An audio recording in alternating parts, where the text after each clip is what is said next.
Вчера в Свердловском областном дворце народного творчества на высоком уровне прошел День народного единства, посвященный 75-летию Великой Победы. В холле площадью 110 квадратных метров были установлены выставки, посвященные воинам, участникам войны и героям Советского Союза. Подворье Свердловской региональной общественной организации сохранения и развития культуры башкирского народа «Курултай-Башкир» состояла из выставки, посвященной 20 героям Советского Союза, военной литературы, атрибутики, утвари, кукол и других предметов быта. При подворье выступили артисты Башкирской госфилармонии, певица Зилия Бахтиева и кураист Мурат Джагизаков, которые приехали из Уфы поздравить всех жителей Свердловской области с Днем народного единства.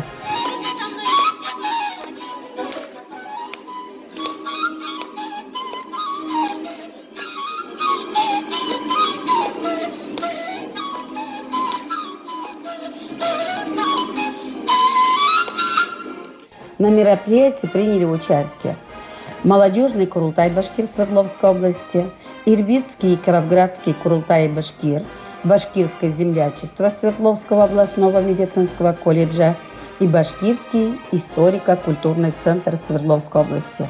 Молодежь была одета в солдатскую форму.